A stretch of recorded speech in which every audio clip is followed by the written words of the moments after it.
to be an environmental professional at, because you get a little flavor of everything. But before we get going, I'd like to introduce, I think most people know Jeremy Fleege. He's my partner in crime in the environmental group at Montana Resources.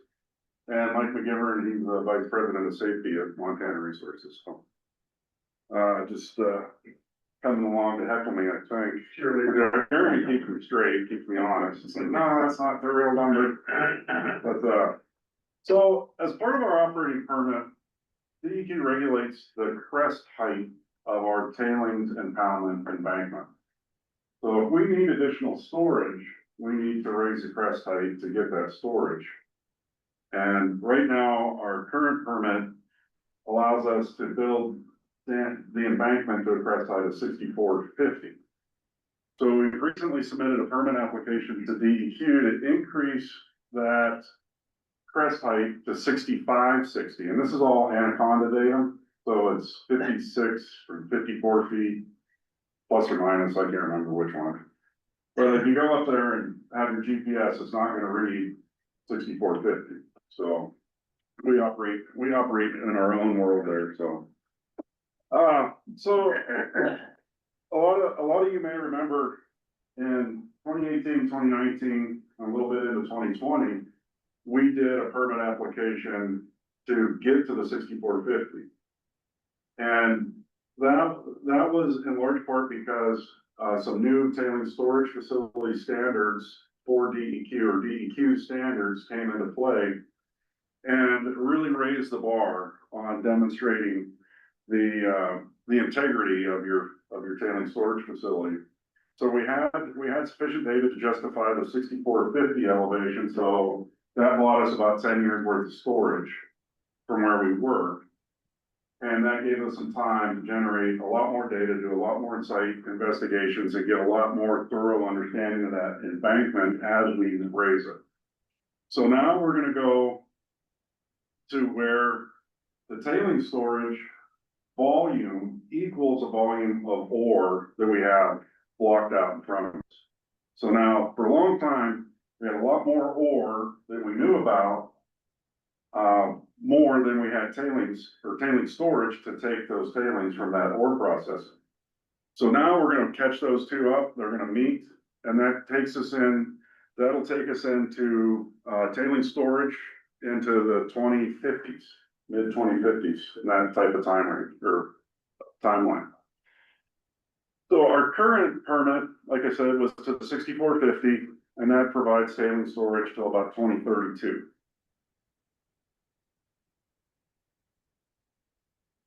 Oh, let me go back, sorry. Missed something here. The other thing we need to account for in our designs is all the material we have to move that doesn't make ore grade. In the past, we always called that waste rock. Currently, we like to call it something else like non-ore rock or something, be more politically correct, not call it waste. Anyway, so we also need to know what we're going to do with it. And basically what we figured out is the best place for that is down on the downstream side of the tailings embankments. Makes it thicker, wider, flatter. That makes it more stable. So this is what we have permitted, where we can put the non-ore rock until we get the permit. So we're going to start building this from downstream. So that means we got to start at the bottom on the downstream side and build it up.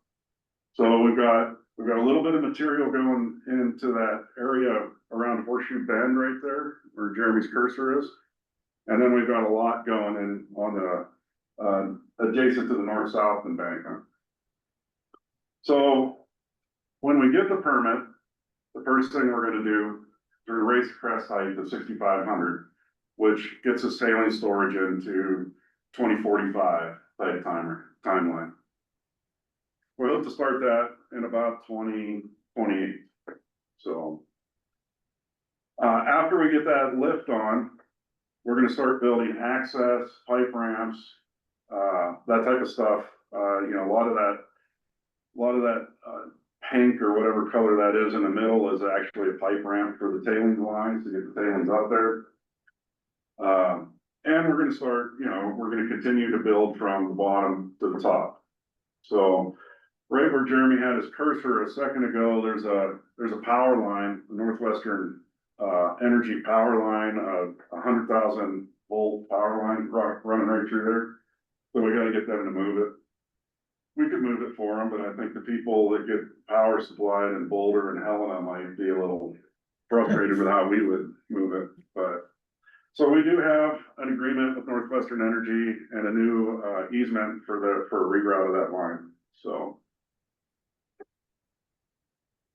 So then we're gonna come in and we're continue to build the base, getting ready to put on the next lift. Here again, as you see, everything's being dumped downstream. We're getting wider, flatter.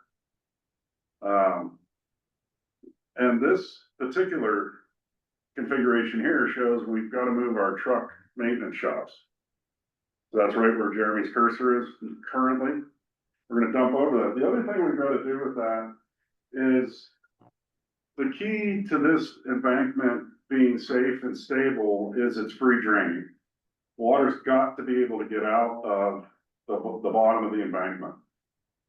So under that tank in the middle where the truck shops are, we have to build in drains so that water can get out. If we start building up pressure, the water level inside the embankment, that's not a good thing. So all that has to be underlain so that the water in the embankment can drain out. So then when we get that base built to there, and we're looking about the time frame of 2041, we'll put on the 6560 lift to the crest. And that'll be the final lift that gets the tailing storage into the 2050s. And then after that, the remainder of mine life, we just continue to kind of buttress downstream in the embankment.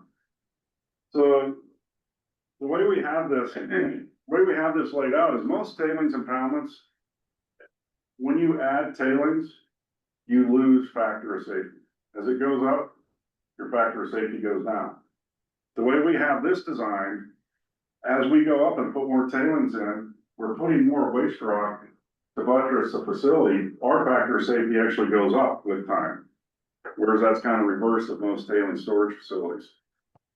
So as you see, currently, if you look at that maximum section, that rock fill in the bottom of that maximum section is a half a mile thick. We're gonna end up being over a mile thick at the base of this facility. So that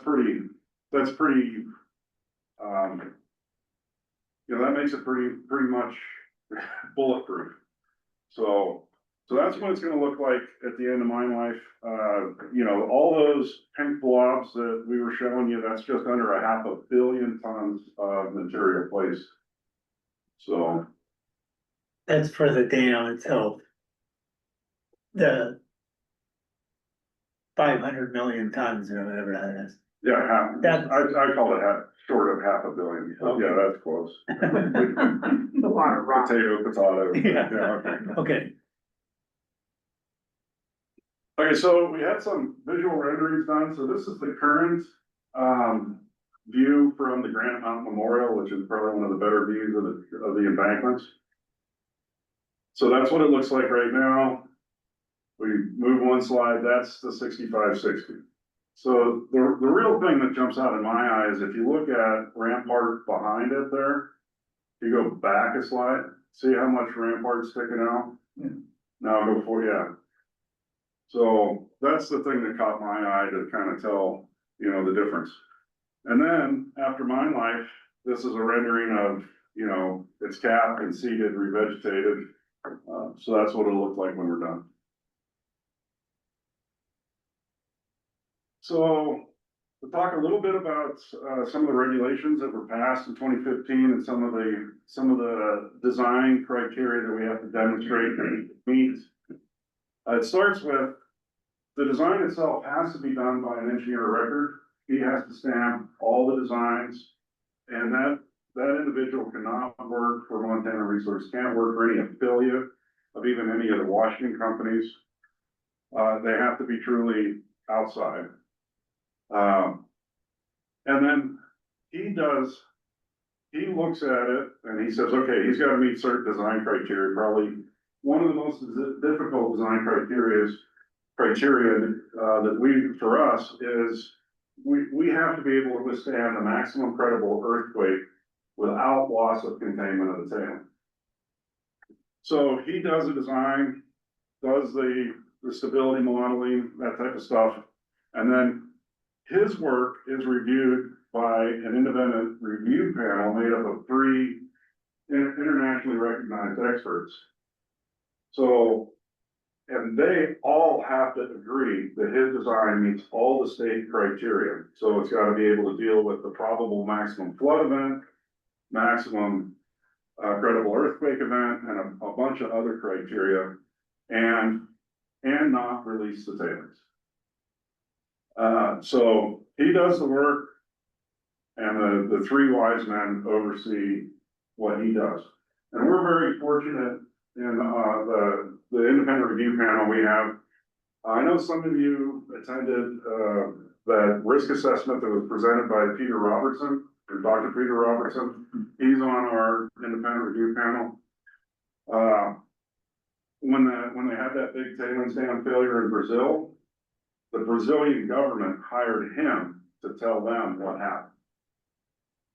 Another one of our IRP members, Dirk Van Zyl, when there was a big tailings dam failure in British Columbia back in 2014, I believe, the British Columbian government hired him and 2 others to investigate, tell them what happened. So that's the caliber of experts we have here.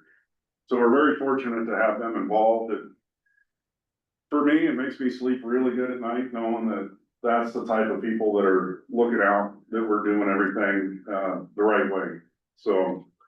If you, I was gonna add too, if you weren't able to attend the presentation, the risk assessment presentation that Dr. Peter Robertson gave is on our website as well. So it's actually really good. I mean, he was a college professor, you know, and he talks like one, but he really brought it down to a level where the average guy can understand what happened there. So, and there was a group of about 5 of these type of guys got together and did a quantitative risk assessment of our tailings facility.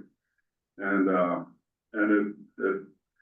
it's you know, it's a really good presentation. And yeah, as Jeremy said, go to our website and look at it if you get a chance. It's interesting. So a little bit on the timing. So as I said, we've been working on this design for, well, probably since about 2015, really gathering data, drilling holes, looking at stuff, doing a lot of laboratory testing and material strengths, that type of stuff. So we've been working on this design for some time. We finally got it to where we could turn it over to the independent review panel. And so that's the second line, the yellow one. They reviewed it and issued their opinion on that design, and they had no recommendations to change the design. So the other thing you got to remember about the independent review panel is all 3 of the individuals have to sign that review document. If one person says, I'm not comfortable with this, you got to go back and you got to change the design to make them comfortable with it. So it's not 2 out of 3 of them, it's all 3 of them have to agree on it. So at the same time, we have to submit a permit application to DEQ, the hard rock people. You know, what's our reclamation plan? What are we gonna do with closure? You know, you gotta give them all the bugs, bunnies, vegetables, and antique information and all that kind of stuff so that they can do an environmental review of the project. So we submitted that in Q1. They were chewing on it. They've got 90 days after that submittal to get back to us, and they're doing what they call a review for completeness and compliance to all state standards that are applicable. And once they're done with that, they'll move into the environmental assessment portion. That's the kind of the public facing DEQ process for permitting. So we're looking at an environmental impact statement, which will start off with a public scoping meeting and comment period. So what do you want them to assess? That'll be, something that anyone in the public can weigh in. Then they take that information and they go back and they write a draft environmental impact statement. And they'll come out with that draft, and we'll have another public comment period on the draft environmental impact statement. And the public is free to comment on the draft EIS. DEQ will take those comments back. They'll modify the EIS, based on the comments, and then they'll come out with a final EIS, a record of decision, and the final permit. Then after they issue the final permit, they'll do a bond calculation. There will definitely be an adjustment to our bond for this permit. And then we post the bond that they determine. And once that bond is secured with DEQ, then the permit comes into effect. So this is roughly the same timeline that we had for the last permit, in 2018, 2019, about a 2-year window. So we know it's doable. We've done it before. And this puts us, kind of middle of 2027. So as I said, we've got tailing storage till 2032. But you don't throw on, the facility's so big, you don't throw up a 50-foot lift in a month or two. You need a year or more to get that lift on. So we really gotta start, we gotta start building no later than the end of 2029 to meet that 2032, we're out of storage situation. So we've got pretty good time. We got, about 2.5 years, when we could get the permit versus when we absolutely need the permit. That's quite unusual in mining to have that much time. Usually we're right up against the wall and we gotta have it tomorrow. But this one is gonna have a little buffer to it, so that's good. One of the things I like to talk about with this facility, and this was pointed out to me by the members of the IRP who travel around the world advising people on tailing storage facilities, is and people are catching up, but when they first said this to me, this is the best monitored facility that they're aware of. And a lot of it has to do with, we have access to cell network. So we can get real-time information through a cellular connection. A lot of mines are in very remote locations. They don't have that. Advantage that we have. But what it does for us is we get real-time data. All those little dots, that's all some kind of instrumentation. I can pick up any one of those points on my cell phone right now and tell you what that instrument's reading. And it also allows us to set bands of normal operation. This is the normal variability at that site. So if something gets out of what is historically normal for it, we get alerts immediate on the phone. And not just people at MR, the engineer record, his office is up in Vancouver, British Columbia. And several of his staff also get alerted. So there's probably about a dozen people that will catch a text message and an email if something gets out of range. And we do see it once in a while. Most of the time it's an instrumentation problem. We just fix the instrument and everything comes back to where it was. So we do get those once in a while. As I said, the pore pressure, the water level in the embankment is a very key indicator of how that facility is performing. We've got 133 different locations where we're looking at water levels. And in many of those locations, we can have as many as 7 different instruments in there looking at pore pressure or water levels vertically at 7 different elevations in that profile. And we have several of those drill holes go all the way through the thickest portion of the rock embankment, down through the underlying alluvium and into the bedrock below that. So we can watch the pore pressure in the bedrock and the alluvium and in the rock film. We also have 47 different locations where we're looking for any movement of the embankment. Here again, several of those locations are full depth boreholes where we can see if there's anything moving in the alluvium and the bedrock interface. the alluvium and rockfill interface or anywhere in the rockfill. So, we got 47, some of them are just, prisms that we shoot with a survey instrument and, you know, check it for where it was last time we did that.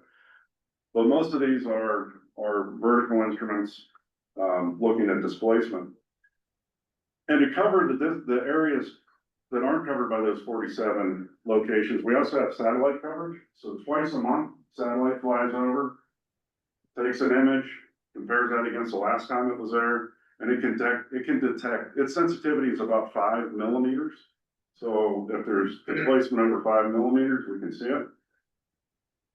And that satellite also covers the Berkeley pit as well as the Continental pit, so we can see movement in any of that, so.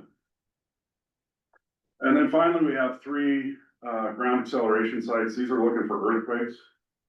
So if we get an earthquake with a ground acceleration that exceeds, and I can't remember exactly what it was, but exceeds a fairly small threshold, it gives us an alert to do an inspection of the embankment within 24 hours.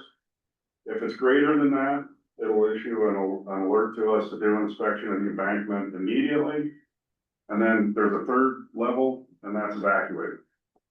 So, in fact, yesterday we just did an evacuation drill. So, you know, and that's just something you do when you have a large dam. You're pretty comfortable, it won't fall down under any conditions, but let's get the people out. So, just something that responsible operators do. So, we've got 3 of those. They're mounted on things that are fastened into bedrock. Support columns in the truck shop, one of our booster stations, and then a electrical substation. So they're into bedrock. So you know, we can pick up vibrations from a long ways away that way. Maybe one other thing to point out too is, some topographic control or some material that we placed in there just south of the McQueen area. So, if the worst were to occur and there was, a breach, it would divert flow to the 2 pits, to the Berkeley and Continental. So, to control or, reduce any potential for offsite migration of material. So what did you put in, Jeremy? Material, or just a Big berm. another, yeah, big berm, exactly. In other terms, it's a big ass berm. So, and that, you know, hand in glove with that is and a lot of you folks are familiar with the Berkeley Pit Treatment Discharge Pilot Project. Part of that was with that discharge, we were able to control how much water is in the embankment or is in the impoundment. And that is that's what drives your consequence of failure. So pulling down that water from, I think we started around the 30,000 acre foot level and we pulled it down to about 15,000 acre feet. That was exponential decrease in consequence. So when Jeremy says we put up these controls, we also made the consequence of the dam failure even less. So there's a lot of things that go into that, so. Oh, okay. Seen that slide before. I like it. Questions for Mark or Jeremy? About how far, so if you're right at the embankment, on the tailing side where the beach is, about how far down would you reach saturation? Depth to water So- in your predominant. So it's an interesting, like, hydrogeologic setting. So the surface is saturated where the new deposition occurs. Yeah, And then we go through a zone of tailings that are unsaturated. They're probably, you know, high water content, but they're not saturated. And then you get down in the bottom layer and then you find saturation again. So put it in numbers, probably the bottom. I'm more familiar with the water levels in the embankment itself. oh, okay. But in the tailings, probably the bottom 150 feet is saturated. And the top 50 feet. So. But yeah, it is and of course, those tailings that are got, 700 feet of tailings above them are fairly well consolidated. They're not susceptible to be liquefied, so.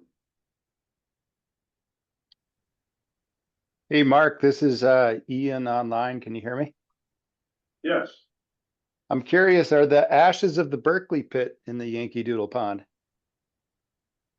the Berkeley pit tailings are in there, yes.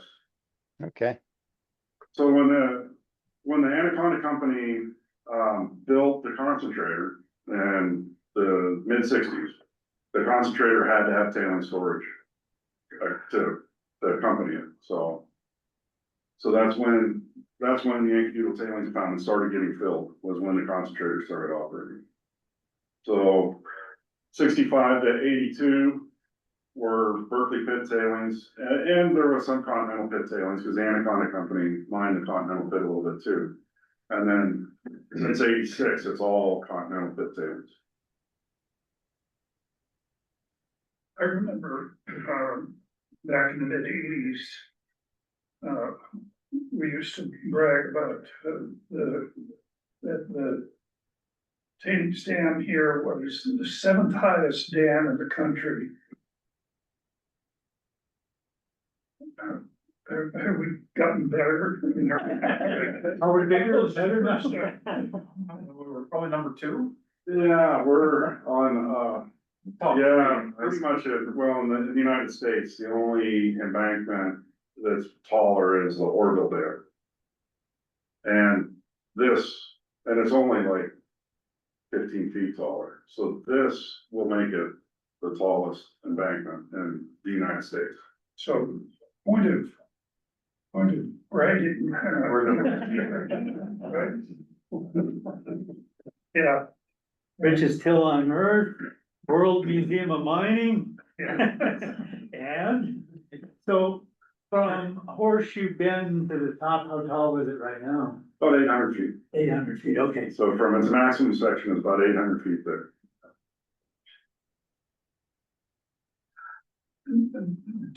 So you're gonna have 500 million, less than 500 million. Yeah. Like,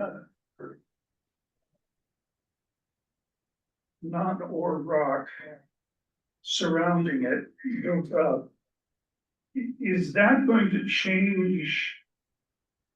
Or how, if at all, will that change the pressure on the underground? There's not, that area doesn't have extensive underground workings. And most of the underground workings are, west and south. So more around town, and Right. the Berkeley pit was one of the highest densities of underground workings. So there's not a lot up there, you know what you can see in the stope books. But there's also, we encounter, voids when we're drilling exploration holes and stuff like that that are not mapped. So there's a lot out there that's not mapped, but that was not a very rich area for ore grades.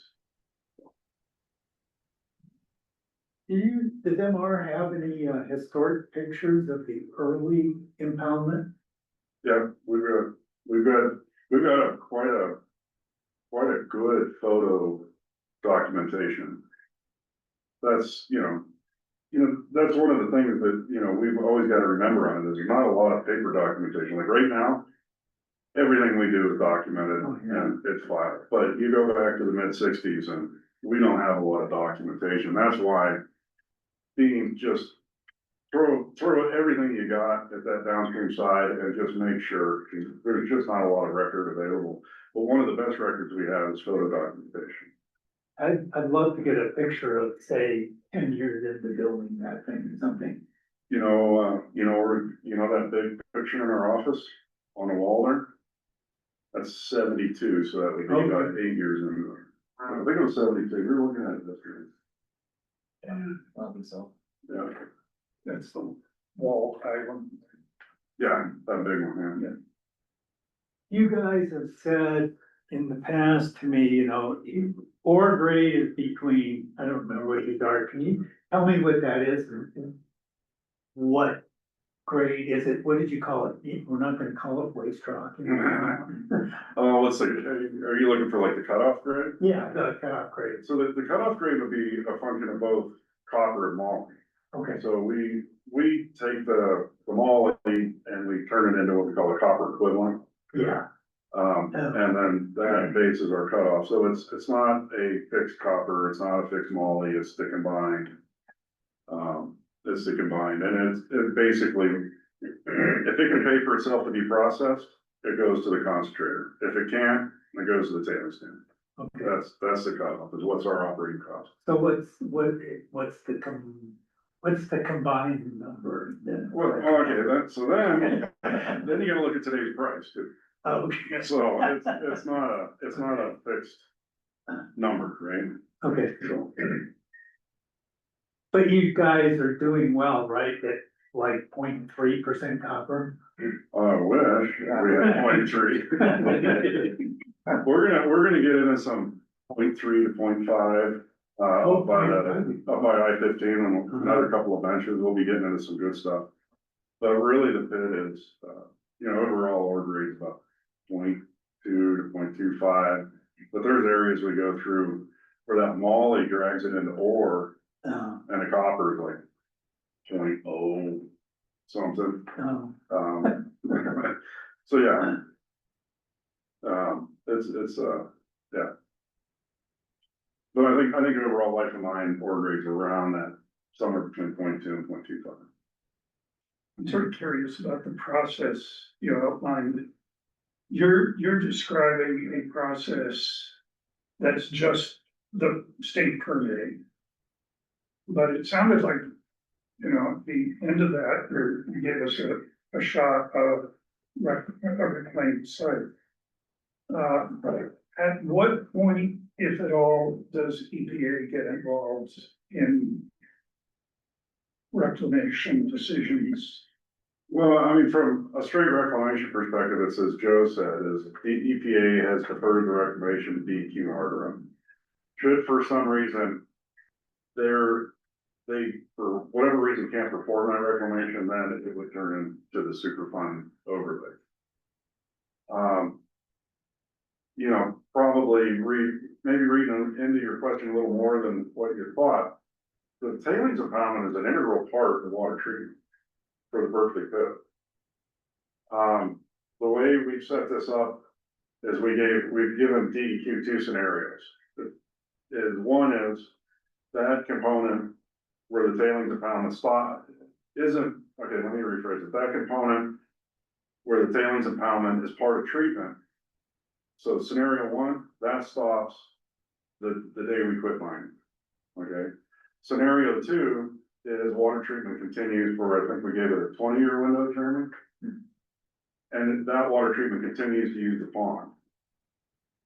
We gave them both scenarios, and from DEQ's reclamation perspective and dam stability perspective and their jurisdiction, everything proceeds the same way.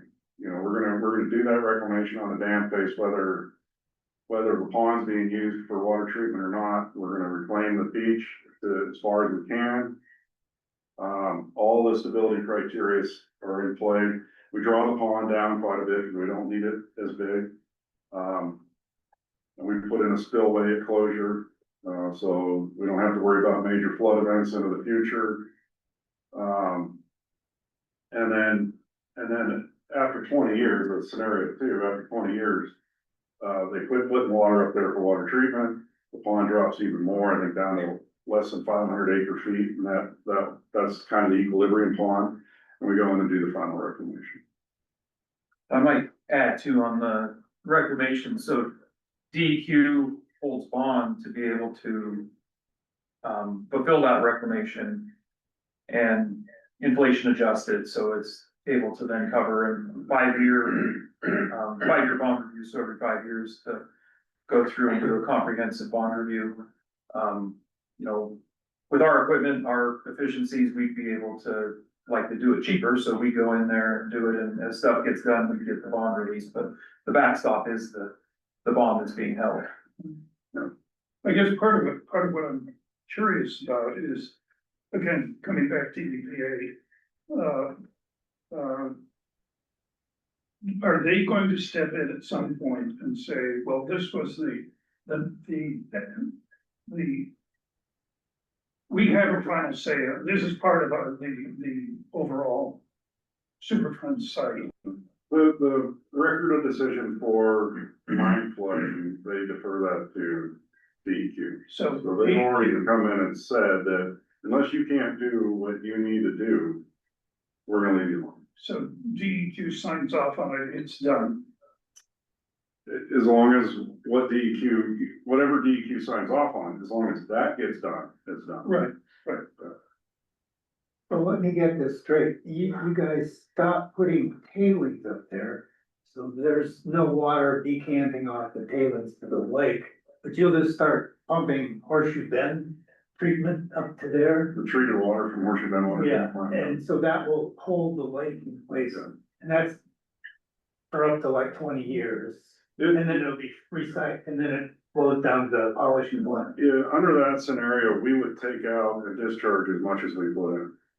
Okay, in fact, we can. We'd actually discharge even reduce it more. down. Yeah, You know, for that, we had an accelerated drawdown to, Yeah. you know, we didn't need that much water at that point, so we actually dropped it to about a third of what it is right now. Okay. Yeah. And then you would balance it out with Horseshoe Bend. the treatment component that the tailings pond gives us is retention time. Yeah. Because there are certain chemical reactions that don't have enough time to occur at the water treatment plant. In fact, some of them take, weeks to months to come to completion, and namely, calcium sulfate saturation, so gypsum. Yeah. That's what the pond provides for water treatment. And that's hard, it's hard to replace that, because if you tried to take straight Horseshoe Bend effluent to the polishing plant, you have a scale building monster on your hands. Oh, that's interesting. So you guys basically have the world's largest clarifier right there. Exactly. Exactly. To go along with our tall dam. Well, it clarifies the tailings too, essentially, if you think about it. Yeah, oh yeah.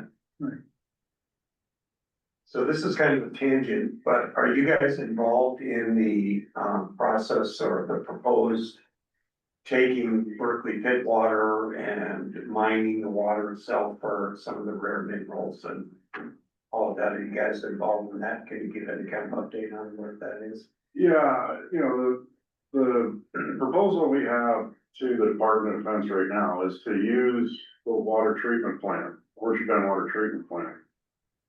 Add on to it. And be able to remove the rare earths as part of the water treatment process. So, the problem is the rare earths aren't worth anything. So it can't support any capital on its own. That's why you need the government to come in and help you. I won't name anybody specifically, but Chinese have the market depressed to the point where a private sector industry can't be interested in rare earths. And that's why that's how they got where they're at. But I won't name the country.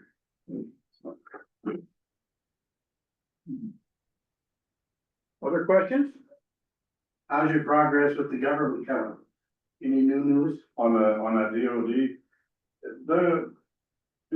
because the budget never got passed and they just are running the government on a continuing resolution. There's no, DOD's getting like this chunk of money and there's no earmarks on it anymore. So they're trying to figure out what they're gonna do with it. So. Yeah. Pretty up in the air. It's pretty up in the air. But, domestic, supply of critical materials is a high priority right now, so we know the money's gonna go somewhere. And the big advantage we have is, we have the water treatment plant, and we're ready to go. You give us the money, we start building. A lot of other people have to go through, significant permitting steps, other authorizations, so that's our biggest advantage. you also have the water with their Yeah, elements in it. yeah. So this is my ignorance, but why, if there's such a need for it, is there no money to be made? If you could buy it on the open market right now, Or very cheap? yeah. So, I mean, you could probably stimulate, private investment through things like tariffs on imports and stuff like that, but we are so far behind on domestic supply, you couldn't do that today without choking yourself first, before you could get your own supply going. National security, defense, that's kind of where it is right now, but not for the dollars at the moment. That's why it's, the Department of Defense is the ones interested. Yeah. Thanks. Yeah, it's a, I hope that project goes through. I think it'd be a great project. Economically speaking, it's a dog. But from a perspective of, what a great thing, Berkeley Pitt, did so much for this country, and Butte, mining and all this stuff, and, now you got people up in the viewing stand saying, Jesus, how did we ever let this happen? And then boom, we rise up again and starting to have a role in national defense again. So, I mean, I just love that. That's what really motivates me on that project.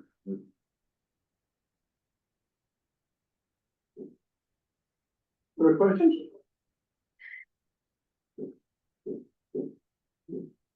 I might note that when the mine closure conference started, Dirk was one of the key players from years ago, so I've known Dirk for a long time. Yeah.